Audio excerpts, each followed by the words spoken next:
নমস্কার, দেখছেন কলকাতা টিভি সেরা 10 নিয়ে রয়েছে আমি তস্মিনা। রাজ্যে শান্তিপূর্ণ ভোট করাতে এসেছে কেন্দ্রীয় বাহিনী। এবার সেই রক্ষকের বিরুদ্ধে শ্লীলতাহানির অভিযোগ। উলুবেড়িয়ার কুলগাছিয়া ও হুগলির জাঙ্গিপাড়ায় কেন্দ্রীয় বাহিনীর জওয়ানদের বিরুদ্ধে মহিলাদের অবমাননার অভিযোগ উঠল। বিএসএফ জওয়ানের বিরুদ্ধে শ্লীলতাহানির অভিযোগ উলুবেড়িয়ার এক মহিলা ভোটারের। ভোটের দিন সকালে কুলগাছিয়ায় মর্নিং ওয়াক করছিলেন ওই মহিলা। অভিযোগ, সেই সময় উর্দি পরিহিত দুই বিএসএফ জওয়ান তাকে রাস্তায় অশ্লীল ইঙ্গিত করে এবং কুপ্রস্তাব দেয়। তিনি প্রতিবাদ করলে একজন জওয়ান জোর করে তার সঙ্গে অভব্যতা করেন বলে অভিযোগ।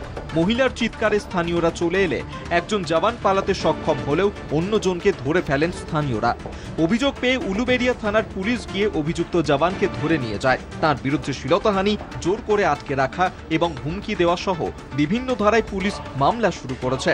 সরানো হয়েছে ভোটের ডিউটি থেকেও। হুগলির জাঙ্গিপাড়ায় বুথে ডিউটিরত এক আইটিবিপির কনস্টেবলের বিরুদ্ধে মহিলা ভোটারকে বাড়ি থেকে তুলে নিয়ে যাওয়ার অভিযোগ। ঘরে ঢুকে ঘুমন্ত মহিলাকে তুলে নিয়ে যাওয়ার চেষ্টা ও পরিবার ও প্রতিবেশীদেরকে মারধরের অভিযোগ উঠেছে ইন্দো টিবেটিয়ান বর্ডার পুলিশের ওই জওয়ানের বিরুদ্ধে। অভিযুক্ত জওয়ানকে প্রথমে গাছে বেঁধে রাখে স্থানীয়রা, পরে তাকে পুলিশের হাতে তুলে দেওয়া হয়। কলকাতা টিভি।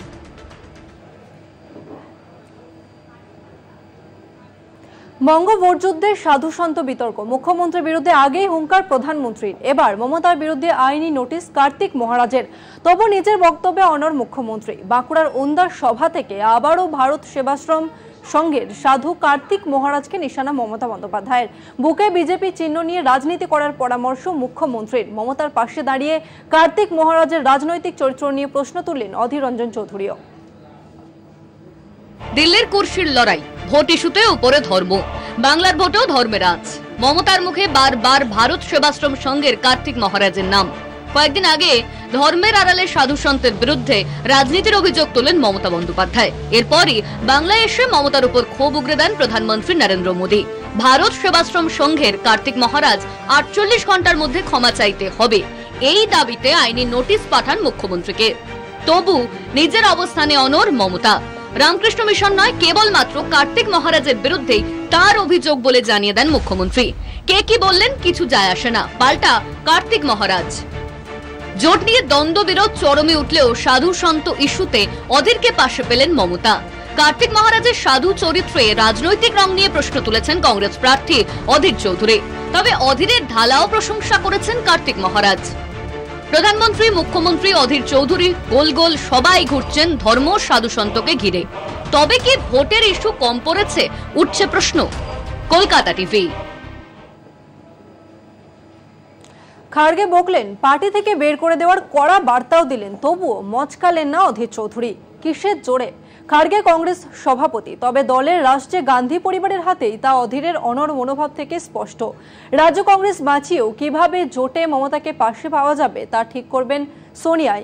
মমতা সোনিয়ার সুসম্পর্কই ইন্ডিয়া জোটের আসল সমীকরণ। খাড়গে কি তা বোঝেন না?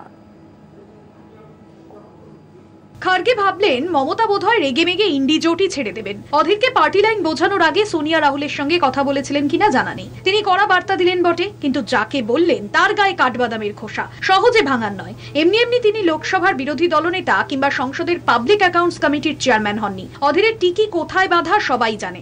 তাই খাড়গের বকুনি খেয়েও তিনি মমতা বিরোধিতায় অনড় থাকেন। এমনকি কার্তিক মহারাজ ইস্যুতেও মমতা বিরোধিতার চড়া সুর শোনা যায় অধীরের গলায়। অথচ পরদিন এই ইস্যুতে কার্যত পাশে দাঁড়ান মমতা। কার্তিক মহারাজ ইস্যুতে অধীর কংগ্রেস ও বিজেপিকে মমতা তুলোধনা করলে বদলে যায় অধীরের সুর। তিনিও ভালো করে জানেন কেন্দ্র থেকে বিজেপিকে সরাতে জাতীয় স্তরে মমতার সমর্থন দরকার। রাজ্য কংগ্রেস ও গান্ধী পরিবার অধীরের মূল বিবেচ্য। খাড়গের মতো অন্য রাজ্যের কংগ্রেসের হাল হকিকত তার জানতে বই গেছে। তবে খাড়গেরা অধীরকে ভিন রাজ্যের নেতার সঙ্গে গুলিয়ে ফেললে মুশকিল। বঙ্গে কংগ্রেসের ক্ষয়িষ্ণু সংগঠনের হাত ধরেও 5 বার সংসদে যাওয়া চারটিখানি কথা নয়। ভালোই জানেন সোনিয়া, রাহুল, প্রিয়াঙ্কা। তাই অধীর প্রশ্নে এখনো মুখে কুলুপি গান্ধী পরিবারের। মাঝখান থেকে খাড়গে অধীরকে বকে কিছুটা ফ্যাসাদেই পড়ে গেলেন। কার বুদ্ধিতে যে এসব করেন কংগ্রেস সভাপতি কে জানে। কলকাতা টিভি। সকাল থেকেই বুথে বুথে দৌড়ে বেড়ালেন হুগলির বিজেপি প্রার্থী লকেট চট্টোপাধ্যায়। সকালে পাকড়াও করেন ভুয়ো এজেন্ট। বেলা গড়াতে ধনেখালিতে চোর ডাকাত স্লোগান শুনতে হয় লকেটকে।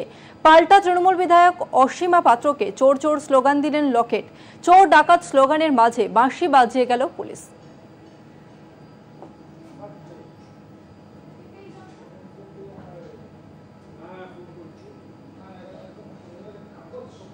লোকসভা ভোটের পঞ্চম দফায় দিনভর শিরোনামে হুগলির বিজেপি প্রার্থী লকেট চট্টোপাধ্যায়। শুরু থেকেই অ্যাক্টিভ মোডে অভিনেত্রী। মোদির ভোট কোথাও কোনো অপ্রীতিকর কিছু হলে ছেড়ে কথা নয়, বার্তা লকেটের। সময় যত গড়ায় ততই রণংদেহী মেজাজে বিজেপি প্রার্থী।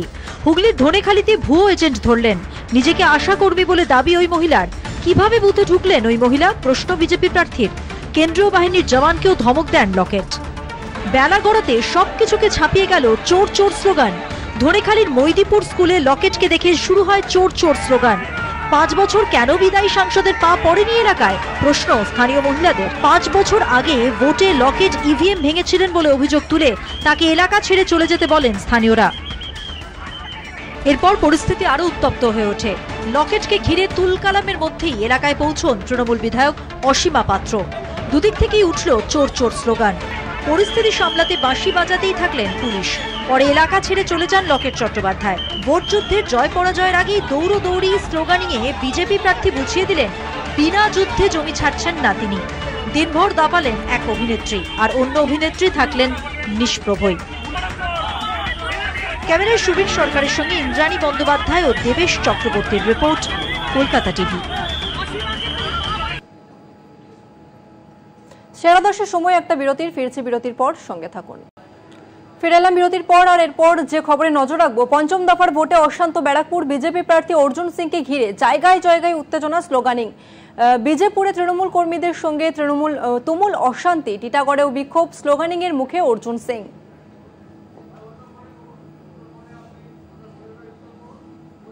অর্জুন মুখ খুললেই খবর বিতর্ক। পঞ্চম দফায় কিছুটা হলেও অশান্ত ব্যারাকপুর। দিনভর শিরোনামে ব্যারাকপুরের বিজেপি প্রার্থী অর্জুন সিং। বিজেপি প্রার্থীকে ঘিরে জায়গায় জায়গায় বিক্ষোভ, স্লোগান। কেন্দ্রীয় বাহিনীর লাঠিচার্জ। ব্যারাকপুরের বীজপুরে বিজেপি প্রার্থী অর্জুন সিংকে ঘিরে উত্তেজনা। কাঁচরাপাড়া এলাকার 3 নম্বর বুথে বুথ জ্যাম করার অভিযোগ ওঠে। ঘটনাস্থলে পৌঁছন অর্জুন সিং। অর্জুনকে ঘিরে শুরু হয় গো ব্যাক স্লোগান। এরপরই মেজাজ হারান তিনি, পাল্টা গালিগালাজ অর্জুনের।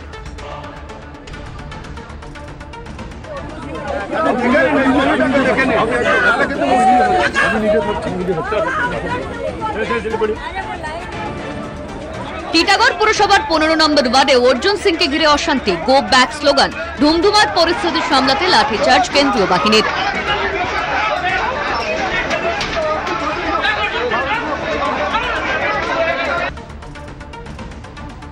অশান্তির খবর পেয়েই টিটাগড়ে ভোট কেন্দ্রে পৌঁছন ব্যারাকপুরের তৃণমূল বিধায়ক রাজ চক্রবর্তী। নবীন প্রতিভা ক্লাবের বুথে পৌঁছন ব্যারাকপুরের সিপিএম প্রার্থী দেবদূত ঘোষ। ব্যারাকপুর থেকে শুভজিৎ সিং ও জয়ন্ত মজুমদারের রিপোর্ট, কলকাতা টিভি। ভোটের আগে নগদ উদ্ধার খড়গপুরে। বিজেপি নেতার থেকে 35 লক্ষ টাকা উদ্ধারের অভিযোগ। অগ্নিমিত্রা ঘনিষ্ঠ সমিত মণ্ডলের থেকে টাকা উদ্ধার। মোদির ওয়াশিং মেশিন কাজ করছে, সোশ্যাল মিডিয়ায় কটাক্ষ তৃণমূলের। অন্যদিকে হুগলির দাঁতপুরে 2 লক্ষ টাকা নগদ উদ্ধার। 2টি আগ্নেয়াস্ত্র সহ আটক বিজেপি নেতা স্বরাজ ঘোষের গাড়ি। লোকসভা ভোটে বিজেপির অন্যতম হাতিয়ার। বাংলায় ভোট প্রচারে এসে বারবারই এ নিয়ে সরব প্রধানমন্ত্রীও। মোদির সভায় উদ্ধার লক্ষাধিক টাকা। খড়গপুরের লজে পুলিশের তল্লাশি, কাঠগড়ায় অগ্নিমিত্রার ঘনিষ্ঠ।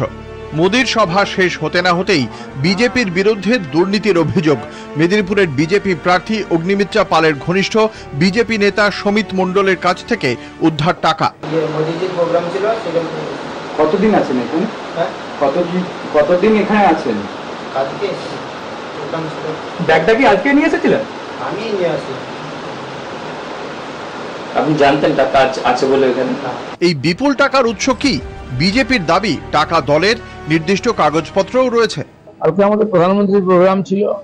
এত বড় প্রোগ্রাম করতে আপনারা জানেন লক্ষ লক্ষ টাকা লাগে, গাড়ির ভাড়া, কর্মীদের নাস্তা পানি ইত্যাদি। তার জন্য একটু পার্টি টাকা নিয়ে এসেছিল, খরচা করেছে, এবং পার্টির টাকা, পার্টি তার হিসাব দেখিয়ে দেবে।